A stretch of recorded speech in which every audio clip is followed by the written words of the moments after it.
สบายดีเนาะวันนี้ก็จะมาสาธิตวิธีปลดล็อกโทรศัพท์ Samsung เนาะ A6 Pass เนาะติด Gmail ที่ลูกค้าเอามาติดหน้า Gmail แล้วอันนี้ก็กำลังเข้าไปเนาะรอท่าไปเนาะแล้วก็เขาต้องมีไฟล์เนาะเขาต้องมีไฟล์ตัวนี้อีกไฟล์เขาจะมาแฟดปลดล็อกมันก็จะมีไฟล์นั่นก็จะมีตัวนี้เนาะแล้วก็มันจะมีช่องไฟล์เนาะตัวนี้เนาะมันจะอยู่ในหน้านี้เนาะเขาต้องมีช่องไฟล์นี้เพื่อมาปลดล็อกบัญชีข้างหน้านี้เนาะจะติดหน้า Gmail นะบัญชี Google ของคอยเทสเขาจะเข้าหน้าโฮมของโทรศัพท์บ่ได้เนาะ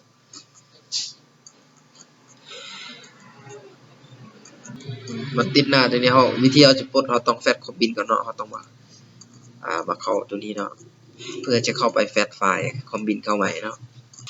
วิธีเขาจะปลดมันเนาะเขาต้องแฟดคอมบินก่อนเนาะเนี่ยเขาจะมีไฟล์คอมบินนี่เนาะมันจะอยู่ในโฟลเดอร์นี้เนาะนี่เขาจะมีไฟล์ตัวนี้โดยเอาโปรแกรม Odin หรือว่าโปรแกรม Z3X ก็ได้เนาะวิธีเขาจะเอาไฟล์นี้เข้ามาในโปรแกรมกันเนาะแล้วเขามาเข้าอยู่ตัว PDA นี่เนาะนี่เข้าไปไฟล์ของเขาเนาะคอมบินไปดีกว่าเข้าไปตัวนี้แหละเขาเป็นไปเข้ามาแล้วและเขาแน่นอนสายต่อสายคอมเนาะเขาปุ่มเพิ่มเสียงกับลดเสียงเนี่ยกดพร้อมๆกันเนาะเพื่อเขาดาวน์โหลดหมดแล้วกดอยู่สาย USB ต่อเข้าไปเพื่อให้มันเข้าดาวน์โหลดโหมดแบบนี้เนาะมันดันแล้วเนาะเอาแฟลชเข้าไปเลย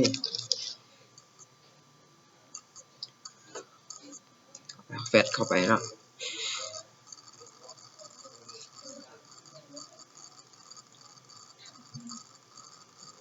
กำลังแฟลชเข้าไปเลยเนาะการปลดล็อก Gmail เนาะหรือว่า Account นี่ต้องมีไฟล์เนาะคอมบินให้มันตรงกับรุ่นนะแฟลชเข้าคอมบินก่อนรอท่าจากประมาณ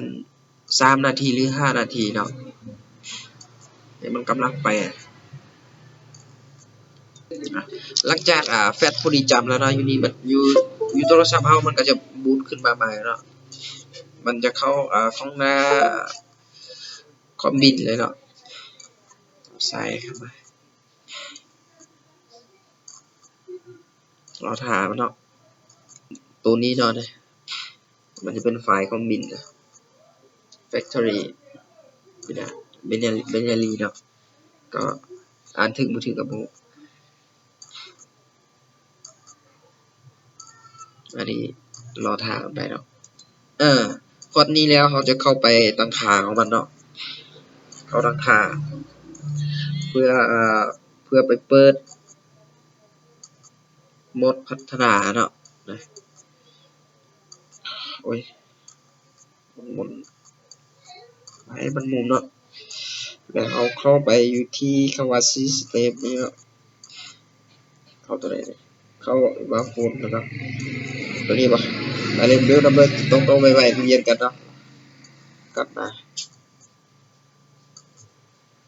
Developer จะเปิดขึ้นให้เราเนาะขึ้นสู่เราแล้วเขา Developer นี่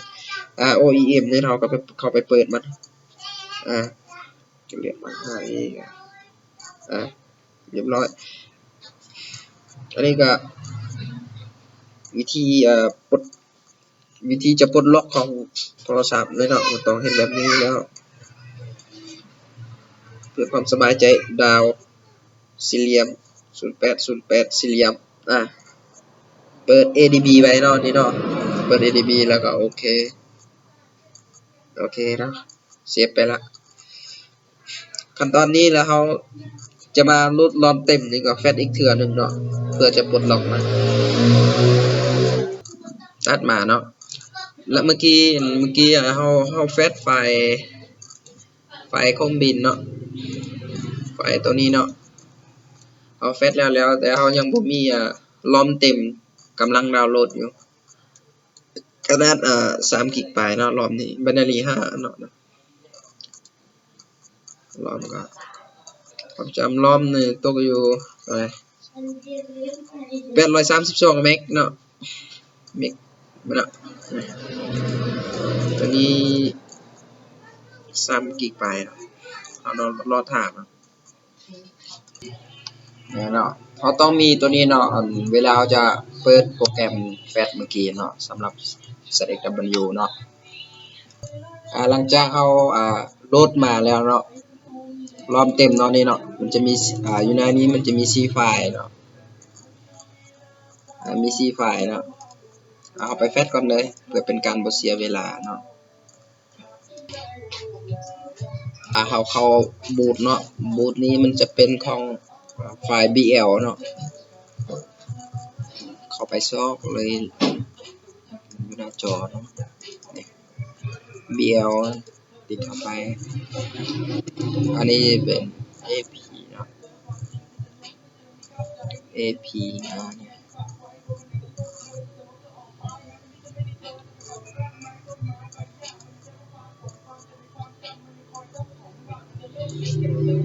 โอนอันนี้มันจะเป็นอะไร CP เนาะอันนี้มันจะเป็น CSC ก็ได้โฮมเนาะแต่ว่าเราจะใส่เนี่ยเนาะติดเข้าไปแล้วเอาจะแฟตเลยเนาะวันนี้เนาะอันนี้ต่อสายคือเก่าเนาะกดปุ่มเพิ่มเสียงกับลงเสียงพร้อมกันเลยเนาะแล้วเอาต่อใส่มันจะเข้าหน้าดาวน์โหลดนี่เนาะถือว่ามันขึ้นพอร์ตแล้วเนาะมันดังติ้งดิ้งเมื่อกี้เนาะมันขึ้นพอร์ตแล้วนะแล้วเขาเข้ามาแฟตเลยวันนี้นะแฟตเลยเนาะมันจะเป็นยังไงมันขึ้นพอร์ตแล้วมันโอเคไปเนาะเอาไปเรียนรอดแลนไปเนาะนี่เนาะ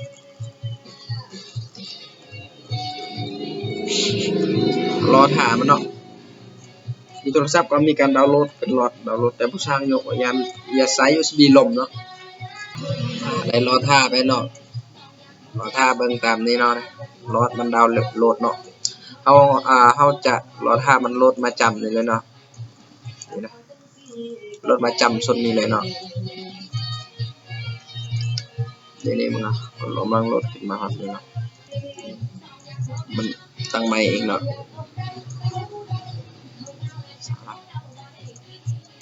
มันเต็ม100%แล้วเนาะแบบนี้เนาะอยู่โทรศัพท์เรามันก็จะรีบูตเลยเนาะมันจะปิดเปิดใหม่เนาะอย่างนี้นะจะปิดเปิดใหม่เนาะเอาถอดสายนี้ได้เลยเนาะเพราะว่าผ่านการเอามันปกติหมดทุกอย่างเลยโอเคมาเลยเนาะทุกอันเนี่ยนะรอถ่ายเนาะรอถ่ายนะครับหน้าโลโก้ซัมซุงเนาะขึ้นฮอตนี้เนาะกำลังเปิด Android เนาะมาฮอตนี่แล้วเนาะเข้าไปเลยว่ามันยังจะติด Gmail บ่หรือว่าจังได๋เข้าไปเนาะ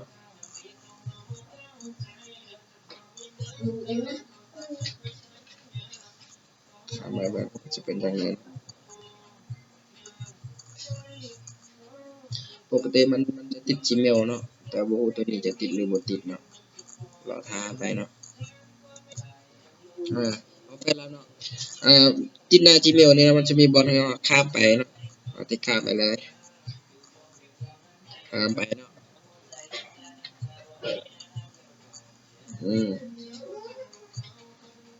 นะครับ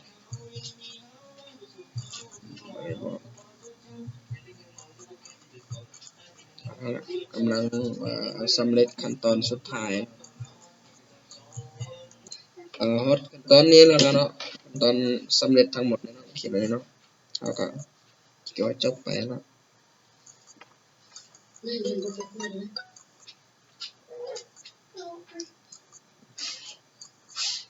อ่าสำหรับการปลดล็อกหน้าจอ Samsung A6 Plus เนาะจบไปสำคัญคือมีไฟล์นี้เนาะไฟล์นี้เนาะ2ไฟล์นี้ละสำหรับรุ่นที่มันติดล็อกเนาะนี่เนาะตามนี้เลยโมเดล FIP on OEM จบไป